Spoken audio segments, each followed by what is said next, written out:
Hi everyone, my name is Lisa Schwartz and I am a Regional EdTech Coordinator for the Learning Technology Center.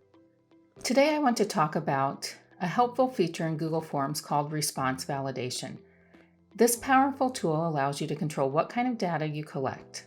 Have you ever asked a question for people to fill out on a Google form and they didn't answer the question correctly? If that is you, then take a look how to use response validation. Response validation is like a gatekeeper for your form questions. You set specific rules and only responses that meet those rules are allowed. This helps ensure your respondents submit properly formatted responses to your questions in the Google form.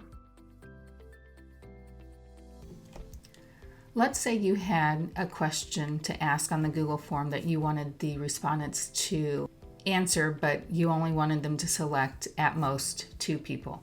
So if you look at this question right here, select 2 people for class representatives.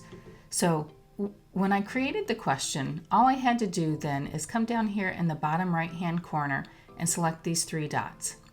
And I've got response validation here selected. And what that allows me to do then is it sets up a rule where the respondents only can select at most 2 checkboxes. If they try to check 3 or even more than 2 checkboxes, they will get a custom error text that select at most 2 representatives. I can type in here whatever I want the custom error text to say. So if I jump over here to the form to fill out, the respondents are filling out the form and it asks them to select 2 people for class representatives. Let's say that, as I read that, I didn't catch the 2 people, and I want to vote for Dorothy, Scarecrow, and Tin Man. Well, that will then throw out an error that I can't submit this form and or go to the next section if I have not corrected this. So if I go back and I'm like, what's the problem? I look at select 2 people. So I can't select 3. I'll go and uncheck Tin Man, and then the error goes away. And then you will get the correct data that you want from people filling out this Google form. Another example here is if I need respondents to answer a question for me. And in answering that question, then they might have a minimum character length. So right here, let's say I want the respondents to write about their favorite school lunch.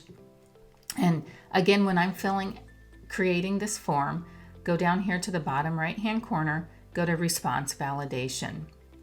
And when I do so, then I can adjust if I want the length.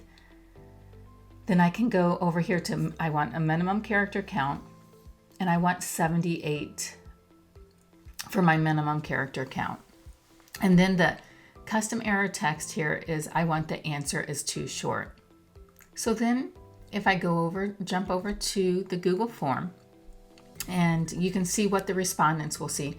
So if the respondent talks about writing about their favorite school lunch and they just say chicken strips, and then they try to go on to the next question, they get an error saying the answer is too short.